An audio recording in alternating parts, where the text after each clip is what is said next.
welcome to another broadcast program, Marriage and Relationships Matter from a Christian Perspective. Our host, Pastor James D. Corbett and Lady Sarah Corbett, are on special assignment this evening. Hello, Pastor and Lady Sarah. How are you doing? All right. I am Akila Thickpen McCardell, facilitating this evening's program along with Julia Jones right there. You can see her.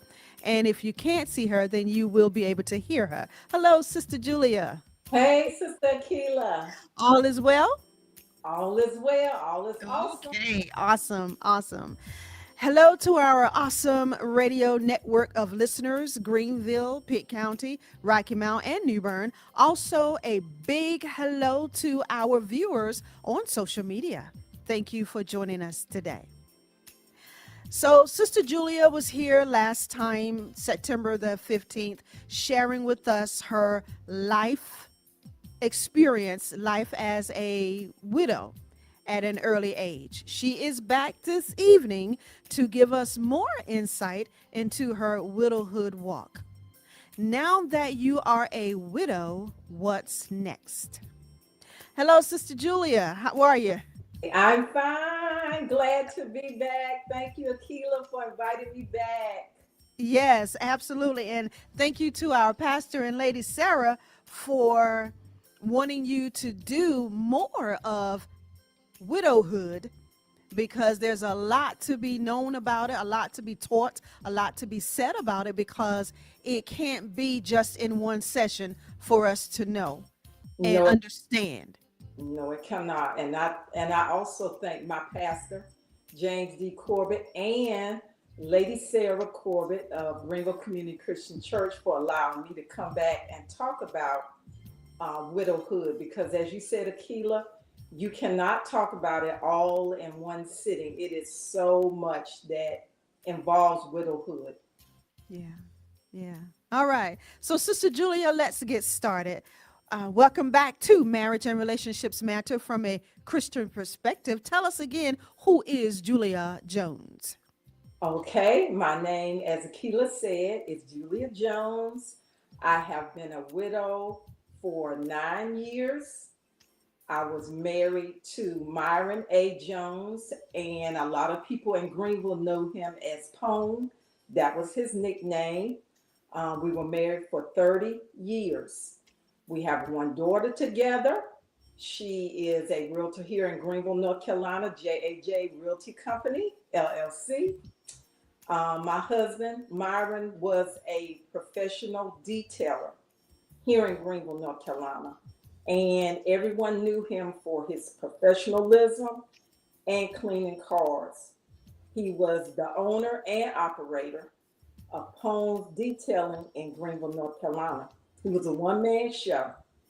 He was Mm, good at what he did and cleaned cars for major dealerships, such as Grant Buick when they were open, Brown and Wood, which is still open now, Joe mhm. Pacellis, Bob Barber Honda, and many other car dealerships in Greenville, North Carolina, including used car lots as well. Oh, And that was a little bit about my husband.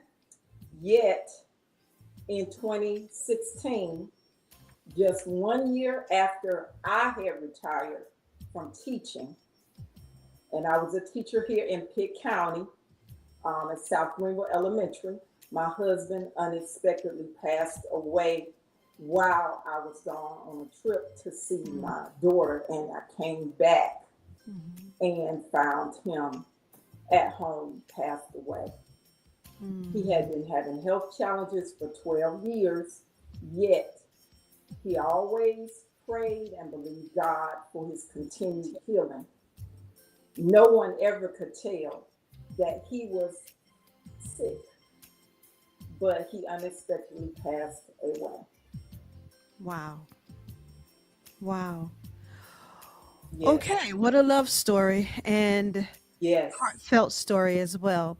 Hello, Sister Janie Thickpen. Thank you so much for joining us on tonight live on social media. Thank you so much. All right, so tell us about your processes that you had to learn the first year of your widowhood. What decisions were you faced with? All right. According to Ecclesiastics 3 and 1, Mm-hmm. to everything there is a season and a time to every purpose under heaven. First, my daughter, which was a great help, advised me not to make any decisions for the first year, but more so 2 years. That's what I want all my widows to know.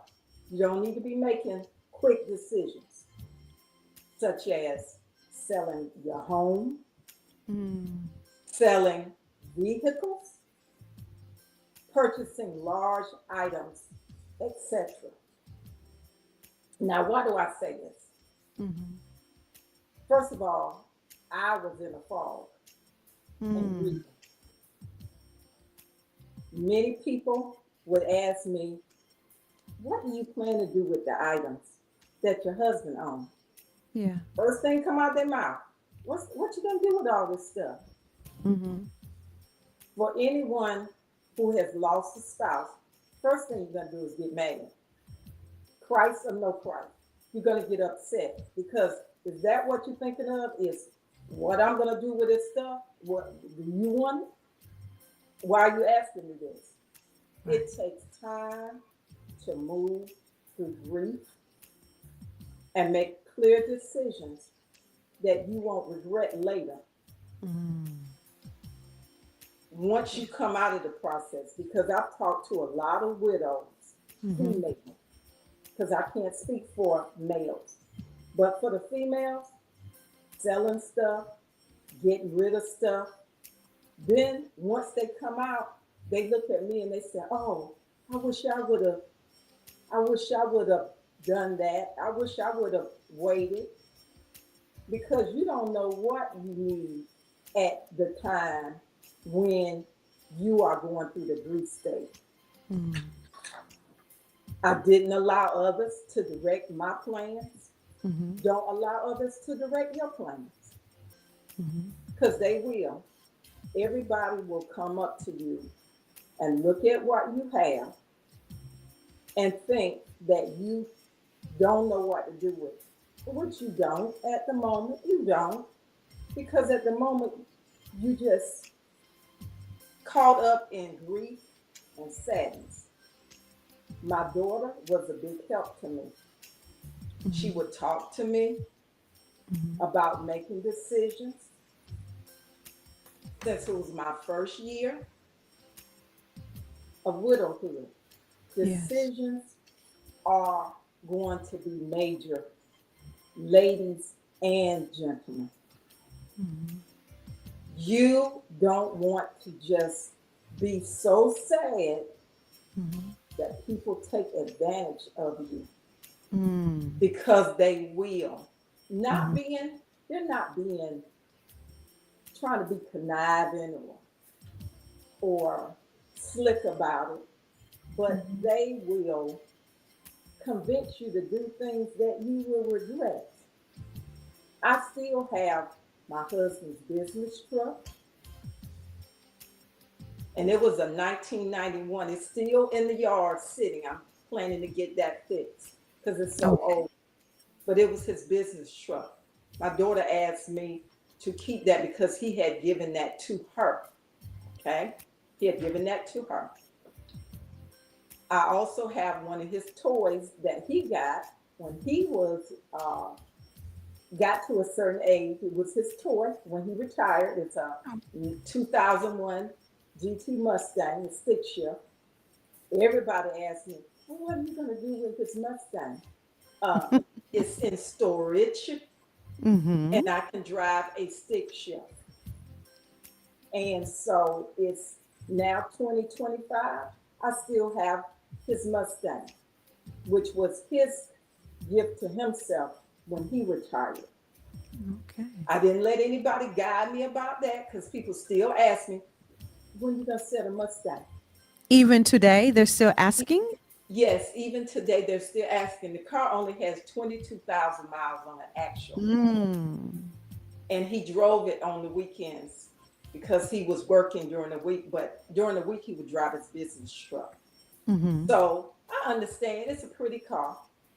It's a muscle car. So I Mm-hmm. understand why people ask about it because men do like the Mustang. They Mm-hmm. like the roaring of the engine. They love the exhaust pipes. Yeah. Also, when asking those questions, you also have to learn um, to listen to your children because Mm-hmm. they might suggest things. Um, they can guide, and then sometimes they can't guide. It depends on your children. They could guide you along as far as your assets. Um, I didn't have other widows to talk to. Seemed like when I became a widow, I didn't have. I don't know. I didn't know of any other widows. Like I was thinking, I know other women were widows at the time, Akila, but at the time I just seemed like I didn't know any. So Mm. I felt I was the only one, Mm. and I took small steps while walking through my widowhood, Mm. knowing that other like I had another sister in church, Evelyn McCullough.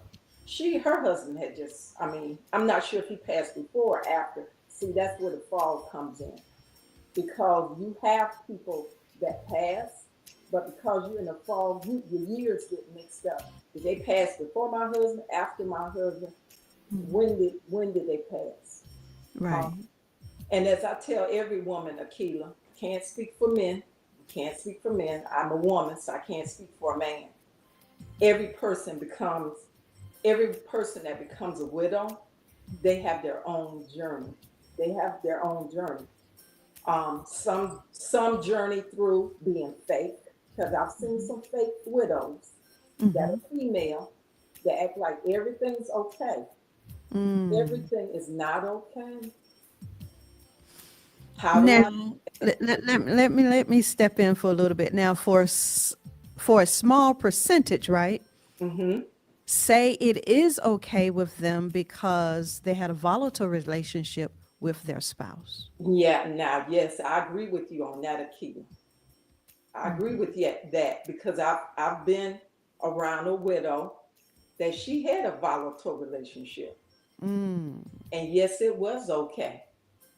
Mm. It was. You know why? Mm-hmm. Because it was volatile. And Mm-hmm. hate to say it this way because I'm just being real because I'm a real person. That person didn't need to be in her life anymore.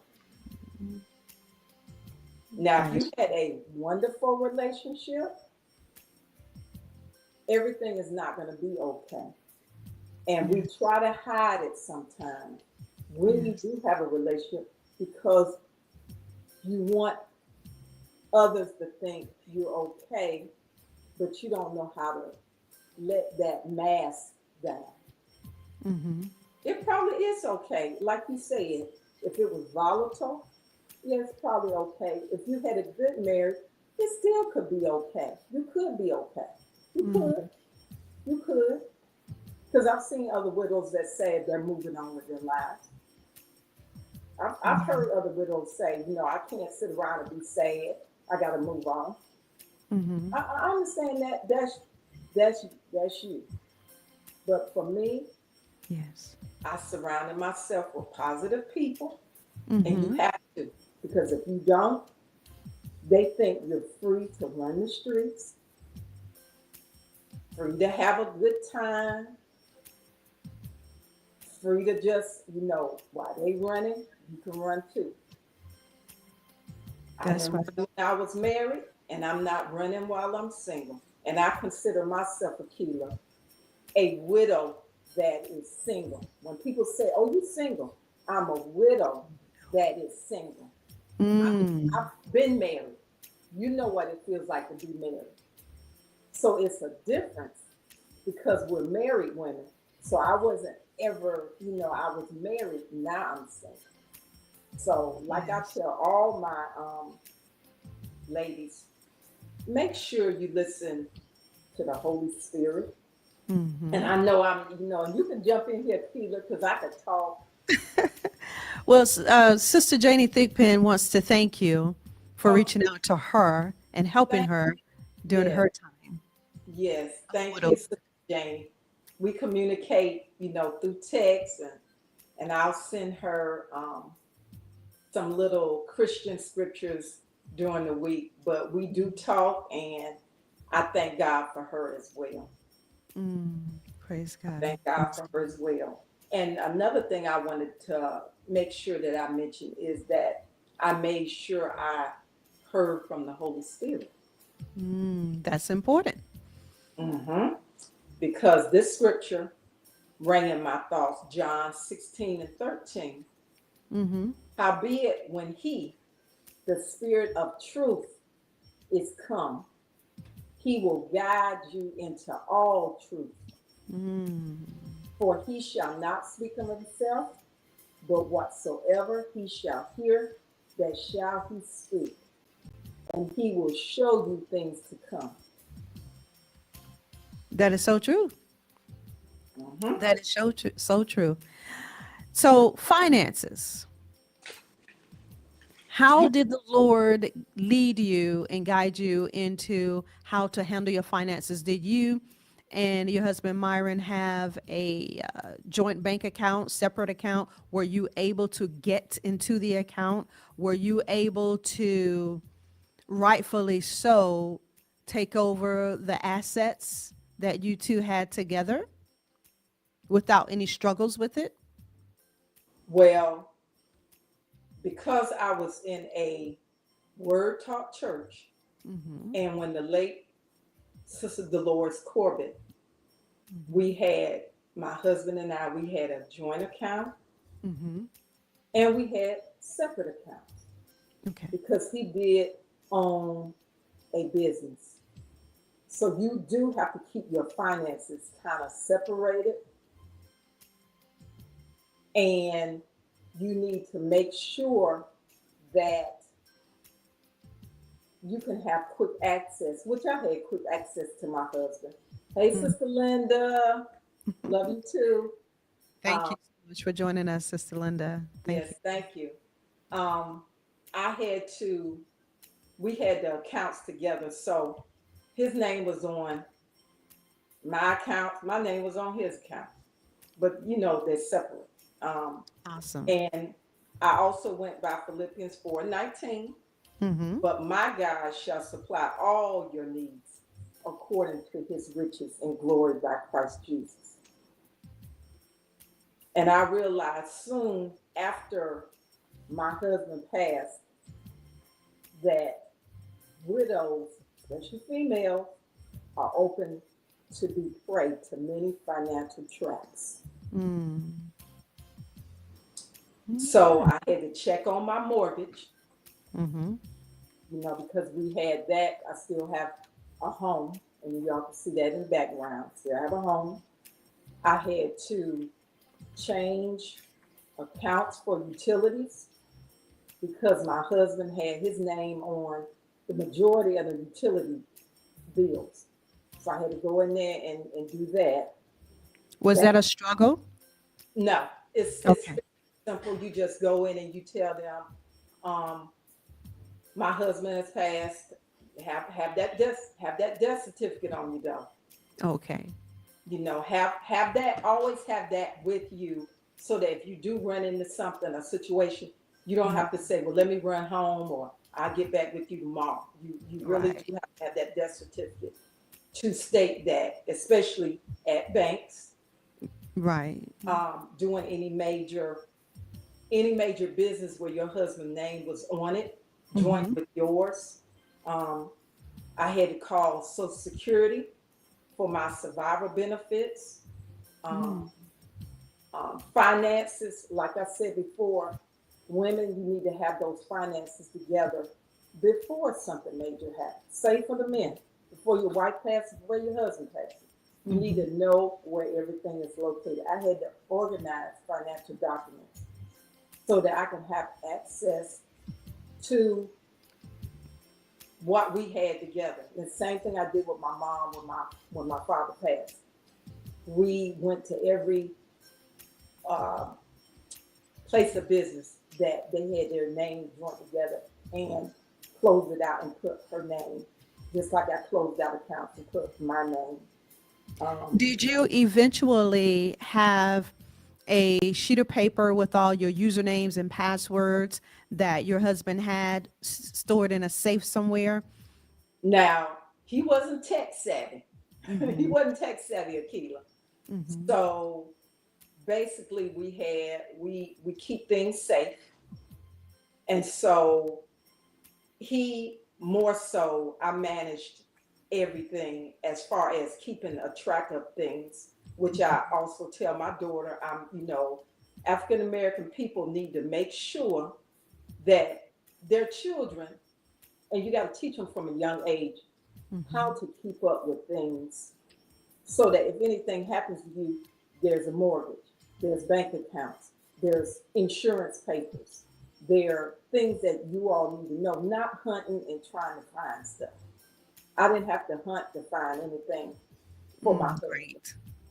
And Yes. so you have to make sure that you communicate with each other and your children. I only have one child, so I make sure I communicate with her about this, that this is what bills need to be paid, this is what I have, this is where the car is, because you don't want things to happen and the business takes what you have for your child or children.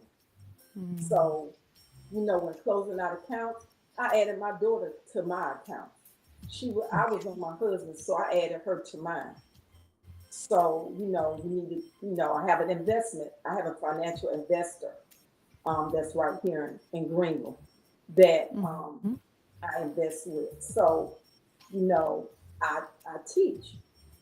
Okay, when you talk about finances, Akila, I had to get back Mm-hmm. out in the workforce. Being single is no joke. I take my hat off to singles Mm-hmm. because when you drop from one income to two, depending on if your husband was in the military, which my husband was not, Mm-hmm. depending on what it is now, because I have one child, it's not I'm on dire straits or anything. It's just Mm-hmm. that I'm here by myself. Still a young woman. I Yes. want to get out of the house. You only can clean your house up so many times. You only can Mm-hmm. wash clothes so many times. Mm-hmm. So Right. I teach. I teach at Creekside Elementary. Have a wonderful principal. I want to mention her name, Yolanda Williams. Assistant principal Amanda Davis. I work out there as a remediation teacher, and I also drive the school bus. I'm a sub, Mm. so I drive the school bus. And Mm-hmm. yes, it's a big thing. You're right. Those life policies. You're right. You're Yeah. right. Yeah. So you have to know where things are. Don't be oblivious to things when you're married. A lot of women say, "Well, I don't worry about anything like this." Good, wonderful. Mm-hmm. But guess what? Things do happen. Do you know where this is? Do you know where that is? It's Mm-hmm. called communication. Right. It's called communication. We, as married people, I used to be, communicate with your spouse about, especially if you have a good spouse, communicate. Now, if he's running through the funds, she running through the funds, they're doing something that's not correct, you're going to have to hold back on some stuff. But if you Mm. had a good marriage, you talk about it. My husband and I always talk about the finances, about this, about that. But you got to talk about things. And when a person dies, it's not cheap. Mm. And you have to think about the funeral. You have to think about everything because guess what? It falls on you. That is so true. Hmm. And it's good to have life insurance. Yes, it is, but Yes. it's my husband couldn't get it. Okay. Mm. I'm gonna talk to the women about that. When your husband is sick, my husband was sick for 12 years. Mhm. Okay. When we got married, he was already sick. Okay. Mm. You cannot get life insurance because you can get basic life insurance, but you Mhm. can't get that big dollar life insurance. Why? You have existing medical issues. You Mm. cannot lie Mhm. because if you think the insurance company won't pull that medical history, they Oh yeah. will. They will track it. So we didn't lie. We didn't lie. We Mhm. just saved. Just saved. You have Wow. investments. I invested. That's what carried me through. That's what carried us through when he couldn't work. I had investments. So Praise that God. carried us through. If you got 401k or Mhm. 53B, whatever those finances are, you're going to need them, Mm. especially if a spouse gets sick. It's great knowledge to know. Mm-hmm. Great knowledge to know. Yeah. Mm-hmm. So, maintaining your assets, did you have any difficulties with having repairs done to your home or to your car? And when I mean difficulties, I mean, like you stated earlier, you become prey. Mm-hmm. Did you have to withstand any of that, or other men trying to come on to you because you are widowed single and you need this done?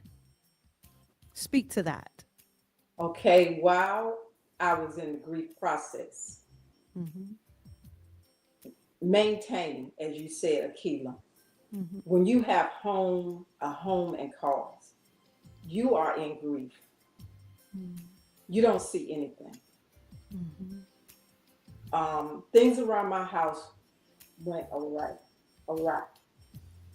Um, you don't see any of it, Mm-hmm. and I didn't see anything. I didn't see any of it while I was in grief state.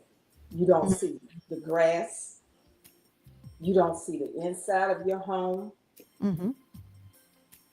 Um, you don't see a lot of things, and when you have to get things fixed, you are prey again because men will come to you with this big number and still do now to this day. When you try to get things fixed and they know you don't have a husband because he's not stepping forward, even though the truck is out there, he's not present to speak like my husband would do when I got anything done. When anything needed to be fixed around the house, the cars, the yard, he was the one that took care of all that. He was the one that took care of all that. But by me being a female, they come in with high dollar amounts. Um, your home is a major investment. That's something my daughter tells me every. That's the biggest investment that you will ever have is your house. Mm-hmm. And when it goes down, it takes money to fix it up. Right now, I have things right now that are major that I have to get done in my house, and I can't have uh, a jack leg come and fix it because this is a major investment. Mm-hmm. This is a house that my husband and I believe God for. Mm-hmm. We came up out of a double wide, and we believe God for a home. And even though the flood came in 1999, Yeah. we were able to build a stick home from the ground up. Wow. So you have to maintain your home, and it's a lot goes into it when you're owning a home Mm-hmm. because, like the faucet, something might happen with the faucet, the heater, the floors, uh, pipes, anything that comes up. And when you call someone, Mm-hmm. they see you by yourself and they want to charge you arm, leg, toes, and everything Mm. to fix anything minor. So guess what I learned, Akila? Mm-hmm. I Learn learned how to to do it get on. yourself. Uh-huh. learned how to get on YouTube. I have Mm-hmm. fixed every faucet in my house. I have, Mm. if you get your faucets with Moen or Delta, whatever breaks, you can call them up and they will send you parts free. It's a lifetime Interesting. warranty on it. Mm-hmm. You get on that YouTube and you put that YouTube right beside whatever you fixing, and you hit play, stop it, fix, play, stop it, fix, and you That's fix. wisdom. Mm-hmm. That's wisdom. Mm-hmm. And so, and then also I was blessed. Thank God I was blessed. I taught at South Greenwood. And I had a Mm-hmm. young man in my room. His name is Eric Corey. He works at Hendrick Honda in Mm-hmm. Greenwood. I can take my car, when I take my car into the dealership, and I do, Mm-hmm. and I recommend, now I know people do jack leg. That's good if your vehicle is 20, 30 years old. That's fine. That's Okay. fine. That's fine. And that is true, Sister Jamie. Yes. It's fine. Like I still have my Maxima. It's a 2003. Okay. It's been run up down the road to my mom's house. Okay. I can take that to a jack leg. Okay. Mm-hmm. But when I take my Nissan, my Toyota in, which is a fairly new car, even though it's a 2012, and I take my husband's Mustang in, which is a 2001, I Mm-hmm. take my vehicle and my mother's vehicle into to Hendrick Bob Honda, and he has been a blessing because when I, by you being a woman again, going in Mm-hmm. there without a husband, those salesmen will come up and tell you need X, Y, Z, and Z. Yes. And they will tell you everything that you need to not buy on that car. When I take my car in there to the Honda place, and it's a Toyota, it's a Ford, I request Eric Corey to work on my car, and I run it through the shop. And I buy my own parts. Ladies, listen up. Go back to your dealership. Mm-hmm. If you want to take it to the dealership, great. Buy your own parts because it's going to be cheaper. The labor is rough.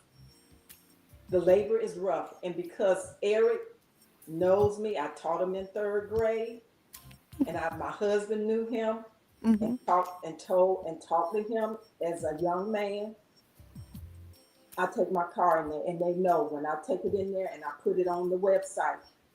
I put my advisor, get to know an advisor there. Don't just run your car through and just have anybody advise you about the car. Get one advisor and take it in there. Take your car to Nessa Gibbs if you go to the Honda place. I always go to him and I tell him, Eric will work on the car. When I drive up, they say, okay, Eric, working. And anybody that approaches me, I say, I got it. Nessa, get used to one person widows. So Eric works at that dealership and you have a vehicle from that dealership. Is that what you're saying? And I do not. I do Do not. not. I don't have a Honda at all. But And because they still allow him to work on your vehicle even though it's not one of theirs? the dealerships will work on any car you take in there. They will Oh, work okay. on any car that you take in. Dealerships are not just focused on their brand. Eric is certified in Toyota. He used to work for Greenwood Toyota as well. So I'm Mhm. taking my Toyota in there that he's certified to work on. And he's also Honda certified. But Eric started out working on all types of cars. So Mm. most mechanics have worked on all types of cars, and Eric is very versed in working on vehicles. Now, for the Ford, he is versed, but for warranty, I might take my Ford back to Hasten Ford for warranties because if I buy a part and they put it on, they'll cover something that's wrong. If I take it Mhm. to Eric, they won't.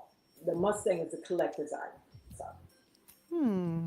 Okay. good to know, ladies, you can take your car to dealerships and they will Yeah. work on whatever car you have, but you need to get to know a one advisor, stick with him or her, stick with one mechanic. You might have to go through some depending on how they treat your car, because you don't want your car going in and people putting things on your car that you don't need. Mm. And I had to get wise to that. Now, your advisor, how did you find him or her? Well, how did I find Unessa? Now I'm Hmm. gonna be honest, everybody. I know, he's black. He's the Hmm. only black advisor in there, other than this other guy that's young. But the other guy that's young is not, um, hadn't been there long. Unessa has been there for a long time. So the advisor then is at that dealership. Yes, Okay. they have a Yeah. ton of them. They Hmm. have a ton of advisors when you walk through that door. Hmm. But because I'm African American, I went to him first Hmm. because he knew the mechanics in the back. And I asked him, "Do you know Eric?" And yes, he said, "Yes, I know all the mechanics in the back." I said, "Well, I want Eric to work on my car because I taught him in third grade, and he was smart in third grade, and he's smart now Hmm. because he's certified in Mm. Honda and Toyota." And what does your advisor do? My advisor, I'll go in there and I'll tell him, "This is what my car needs." And I ladies, pick up on your sounds of your car. Don't Hmm. just drive your car. Being a widow, I had to listen to sounds on my car. Like, for example, if something's going on with the brakes, you can tell. Something's going on with the engine, you can tell. When Hmm. something's going on with any part of your car, you got to be listening and in tune. Mm. Because my husband's not here anymore, I got to be in tune to the car. Yes. So Okay. when I go in there, I tell you, Nessa, look, I need this done, but could you have Eric check, diagnose it, and see what needs to be done? Ladies, air filters. Another thing, they will try to get you on an air filter for that cabin of the car.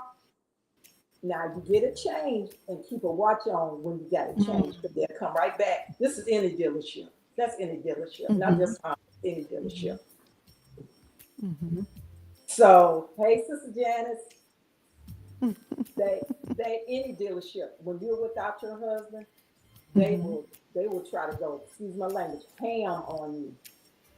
And so by me being very teachery, giving instructions, I can't let people take advantage of me, because my husband was a detailer and he did know cars and he did teach me, and he did teach my daughter as well how to deal with, that's right, Sister Jane. He did teach my daughter and myself how to deal with, dealerships. And yes, Mm. dealerships are good. I know you can go to Jack Lake. If you can't afford it, you got to take your car somewhere. But Hmm. if you can afford it, take it to a dealership so that you can be warranted by whatever happens. But depending on the age of your car. Now that maximum I have, yeah, it go to anybody. Go to anybody. Okay.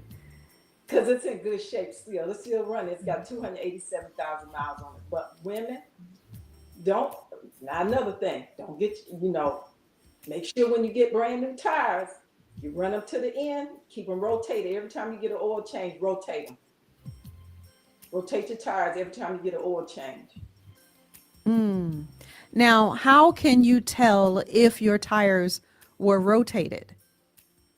They say they did it, but did they really? How can you tell? First of all, because I take my tires to Discount Eric. Tires, Oh, not okay. Eric, Discount Tires. That's where I buy my Hmm. tires from. I Hmm. stand there and watch. You're in the bay while No, they are they rotating your they tires? have a big glass window. Okay, they do. Okay, or you can stand outside, because they can't stop me from standing outside. I stand outside and I'm like this. I'm just like that, Okay. Sheila. Okay. All And right. I'm I got you. and one time, okay, they now you got to be careful, Mhm. because one time they scratched. No, one time they didn't put my hubcaps back on, and my husband has silver hubcaps on our cars. He liked the Mhm. design. Mhm. When I go out there to check that car, I'm looking at, oh, hubcap missing. I mean, her tube missing. The little screw on for the put the air in it. It's missing. Mhm. Mhm. Or like Akila, Jamie said, mark the tires. You can't. Mm. That's a good one, Jamie. That's a good one. Mm. And you can get a white marking pen and you mark it, or you can mark it any kind of way you want. Mark the tires in the back. She Mhm. right, yeah, yeah, but you right because you're a woman and you're going in there without your husband, and you think they looking out for you. They looking out for that dollar. Mm. And people, people think you're so naive. Um, and I don't want to sound aggressive because I am a woman, but I gotta make sure that I'm looking out for myself. Yes. The Yes. money Yeah. doesn't grow on trees, even though it's made from. Mm. We have about 9 minutes left in this evening's program.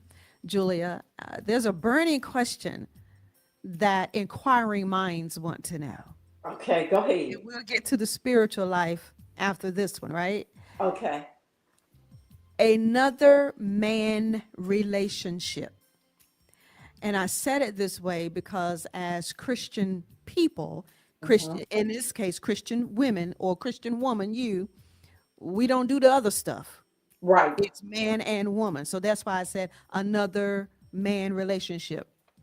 right. Is there an interest, a brew going on, or an actual relationship altogether that's happening right now Okay. Well, I'm going to for address you? that For you. for me. Yes. Okay. Yes. For all those ladies that are single, according to Mm-hmm. 1 Corinthians 7:39, the wife is bound by the law as long as her husband liveth. But if her husband be dead, she is at liberty to be married to whom she will, only in the Lord. Okay. Now, as for me, burning question, Akila, Mm-hmm. no, I don't have anybody. God has not placed anybody in my life. It's been 9 years. Um, my husband was the love of my life. We got married, like I said, after 3 months of dating. Have I prayed about it? No. Have I asked God that I want somebody? No. That's another step because I just got out of the grieving process. Even though I've been, you know, without a husband for 9 years, I haven't even thought about it. My husband was a great man. Um, so Right. no, nobody of interest. And if somebody does come up to me, I'm gonna have that stank look because you The better come stank look. correct. The Do that stank. again. This is my Okay. hey, how you doing face. This is my get out of my face look. Not trying to be mean, but don't. I'm not trying to be mean, but I'm just not in that. I'm not in that yet. Yeah. Yeah. And a lot of widows want to be married again. Mm, Good, great. You're supposed to be. But I'm not. I'm not even thinking of that. I'm not even thinking of that. mm-hmm. I haven't even thought about when you got a good relationship, yes. And Yeah. even if your husband dies and you do have a good relationship. But I know some women, well, I know not some women, I know one woman. Well, Sister Janie said it's been 5 years for her, and she's good. Right, right, Mm-hmm. because we talk often about what great husbands we had. Her husband was a great man. My husband and her husband, they talked together. My husband enjoyed the company of her husband, and her husband enjoyed the company of my husband. Mm-hmm. So when you have a great relationship, you don't have, not saying that people that get married quick didn't have one, Mm-hmm. because like I always say, when a man gets married early after his wife passed, one thing I always let people know, God made a woman for a man. We Mm-hmm. are their help meet. If he gets married quickly after his wife passes, or some months later, or a year later, guess what? God made a woman for him. Mm-hmm. God made Eve for Yeah. Adam. So we Mm-hmm. can't look at men when they get married like, oh, they didn't love their wife, they got Mm-hmm. married. Hmm. I always say, God made woman for man. Yes. And if he decides to get married quickly after his wife, that's what the Bible said. The Bible said that God made a woman for a man. So he can't be without us. He can't be without us. Now, that's all I say. You know, Mhm. don't look in and judge him like, oh, well, his wife died and she ain't been dead but 2 days, 3 months, whatever. It's okay. Because Mhm. God made us for him. So Okay. I don't have any issues right now. Not trying to be stank or nothing Mhm. about, somebody approaching me. And like everybody says, the right one hadn't come along yet. Mhm. Okay? So when the right one comes along, God, I'm going to know. I'm going to know. Ah, to God be the glory. So, Sister Julia, Yes. how did you manage your spiritual life during all of this? From the time you discovered that your husband Myron had passed away to today? Well, thank God for a good word talk church. My pastor, Pastor James Corbett, Mm-hmm. word talk taught us from beginning to now. Mm-hmm. Um, we had a spiritual life while my husband and myself were living. We were at church. Our pastor taught us, taught the whole church. My daughter, myself, my husband, we all grounded in the word. Mm-hmm. So because we were word taught and we have a spirit filled pastor and a spirit filled church, that's my walk. My walk was even greater. I had to pull more, but thank God I had the opportunity to pull more. Because if I didn't have that word and I didn't have my pastor that preached the word to myself and my daughter, I don't know where I would be at. Mm-hmm. So you got to be grounded. You got to be grounded. You got to be grounded before. You got to be grounded before the situation happens. But like my pastor says, you got to have it in you so that when something happens, you can pull it up. You pull Mm-hmm. it up out of there because you're gonna need it. Okay. Now that you are a widow, what's next? That's a question for you. Oh, And it's the type and it's happened to be the subject matter for tonight. Now that you are a widow, what's next? well, Sister Janie and I both are gonna take it day by day. Mm-hmm. We're gonna continue to ask God our direction. Mm-hmm. We're gonna pray and seek His face and just say, Lord, what do I do? When situations arise, we're not gonna fall apart. We're just gonna dig down deep and say, what was that scripture? Grab that scripture that you always hold on to. My God shall supply all my needs according to his riches and glory. You know, like Psalm 63, oh God, thou art my God, early will I seek thee. My soul thirsts for thee. My flesh longeth is for thee. It's for thee in a dry and thirsty land where no water is. So I got to seek him in that dry and thirsty land. I got to seek him because I Yeah. don't have nobody else. I can't seek my pastor all the time because he has others to minister to. He's taught me the word. So I got to use it. And for right now, I just take it day by day and just continue to walk with God and just believe God. I'm a caregiver, so I take care of my mom. So, Mm-hmm. I've got a lot, that I do, but Praise I God. just continue to walk with God. We just got a message from Facebook saying that they're having difficulties. Facebook is having some issues. So if you were watching us through Facebook and you got cut off all of a sudden, it wasn't us, it was them. Well, we've come to the end of this segment right here, Sister Julia. Now that you are a widow, what's next? We would like to thank you for coming back to share your heart and your experiences to all of us again today on this national platform of Marriage and Relationships Matter from a Christian perspective. Thank you so much, Pastor Corbett and Lady Sarah, for allowing Sister Julia to have this platform to extend her experiences and to help other women widows out there. This will not be the last, I'm thinking, and we're out of time. So this is Awesome Radio. Thank you for yours. God bless. God bless. I'll give you my love.